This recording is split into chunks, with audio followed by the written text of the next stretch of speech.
80 വയസ്സൊക്കെ പിന്നിട്ടിട്ടുണ്ട്. ഡിവൈഎഫ്ഐ ഇതൊരു സൂചനാ സമരമായിട്ടാണ് ഇന്ന് പോയി സമരത്തെ പൊതുസമൂഹത്തിന്റെ മുമ്പാകെ നേരത്തെ സൂചിപ്പിച്ചതുപോലെ ആളുകൾ തിങ്ങിപ്പാർക്കുന്ന റെസിഡൻഷ്യൽ ആയിട്ടുള്ള ഏരിയയാണ്.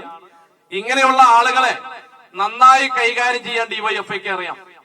ഞരമ്പ് രോഗികളായിട്ടുള്ള കാമവെറികളായിട്ടുള്ള ഇത്തരം ആളുകളെ കൈകാര്യം ചെയ്യാൻ ഡിവൈഎഫ്ഐക്ക് അറിയാൻ പാടില്ലാട്ടല്ല. ഞങ്ങളുടെ നാട്ടിലൊക്കെ അല്ലെങ്കിൽ ഗ്രാമീണ പ്രദേശങ്ങളിലേക്ക് ഇറങ്ങിയാൽ ചൊറിയെണ്ണവും നാഗരപ്പൊടിയൊക്കെ കിട്ടും. അപ്പോ ആ ചൊറിയെണ്ണവും നാഗരപ്പൊടിയൊക്കെ ഇത്തരത്തിലുള്ള കൃമികടിയും അസുഖമുള്ളവരെ ആ ചൊറിയെണ്ണവും നാഗരപ്പൊടിയൊക്കെ മേത്ത് തേച്ചിട്ട് ഈ മെക്കിട്ടേറ്റം അല്ലെങ്കിൽ ഇത്തരത്തിലുള്ള ഞരമ്പുകടി മാറ്റാൻ ഡിവൈഎഫ്ഐയുടെ സഖാക്കൾക്ക് അറിയാൻ പാടില്ലാട്ടല്ല. പക്ഷെ ഞങ്ങൾ ഇപ്പോൾ ഒരു സൂചനയാണ് ടി ജി മോഹൻദാസിന് കൊടുക്കുന്നത്. വാ തുറന്നാൽ മാലിന്യം മാത്രം വിസർജിക്കുന്ന ആളാണ് ടി ജി മോഹൻദാസ്. വാ തുറന്നു കഴിഞ്ഞാൽ ഈ നാട്ടിലെ സ്ത്രീകളെയും വിദ്യാർത്ഥികളെയും ചെറുപ്പക്കാരെയും എല്ലാം വിമർശിക്കുകയും മാലിന്യം മാത്രം തള്ളുകയും ചെയ്യുന്ന ടി ജി മോഹൻദാസ് ഒരു കാര്യം മനസ്സിലാക്കണം.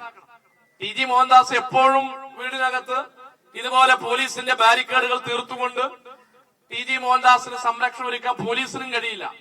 എന്തെങ്കിലും ആവശ്യങ്ങൾക്കൊക്കെ പുറത്തേക്ക് ഇറങ്ങേണ്ടി വരും, തെരുവിലേക്കൂടെ സഞ്ചരിക്കേണ്ടി വരും. ഭാഗ്യവശാൽ ഈ നാട്ടുകാർക്ക് ഇങ്ങനൊരു മഹാൻ ഇവിടെ താമസിക്കുന്നുണ്ടെന്ന് നാട്ടുകാർക്ക് വലിയ ധാരണയൊന്നുമില്ല. ഇവരോട് ചോദിക്കുമ്പോ അങ്ങനെ വലിയ ധാരണയൊന്നുമില്ല.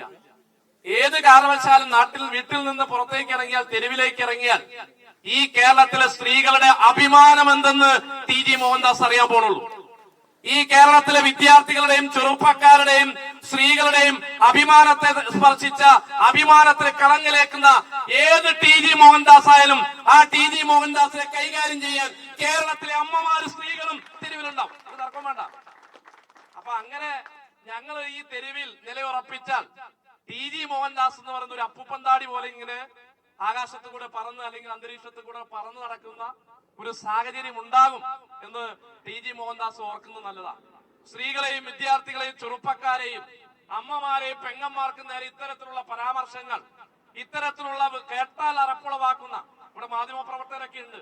ആ വീഡിയോ ഒന്ന് കേട്ടു നോക്കിയാൽ നമ്മുടെയൊക്കെ വീടുകളിൽ ഇരിക്കുന്ന സ്ത്രീകളെയും കുട്ടികളെയും അമ്മമാരെയും ഉൾപ്പെടെ വിമർശിച്ചുകൊണ്ടാണ് ഇത്തരത്തിലുള്ള പദപ്രയോഗങ്ങൾ നടത്തിയിട്ടുള്ളത്.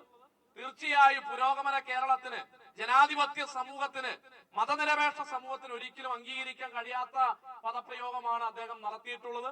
അത് തിരുത്തി മാപ്പ് പറഞ്ഞ് ഈ കേരളത്തിലെ സ്ത്രീകളോട് നിർവ്യാജം ഖേദം പ്രകടിപ്പിക്കാൻ തയ്യാറായില്ലെങ്കിൽ അതിശക്തമായി ഡിവൈഎഫ്ഐ തെരുവുകളുണ്ടാകും. ഞങ്ങളുടെ സ്ത്രീകളുണ്ടാകും, ഞങ്ങളുടെ വനിതകളുണ്ടാകും, ഞങ്ങളുടെ വിദ്യാർത്ഥികളുണ്ടാകും, ഞങ്ങളുടെ അമ്മമാര് സഹോദരിമാരെല്ലാം തെരുവിൽ അണിനിരന്നാൽ ഒരു ടി ജി മോഹൻദാസിനും ഈ നാടിനകത്ത് സ്വൈര്യമായി ജീവിക്കാൻ തയ്യാറാകേണ്ടി വരില്ല എന്ന് കൂടി ഓർമ്മിപ്പിച്ചുകൊണ്ട്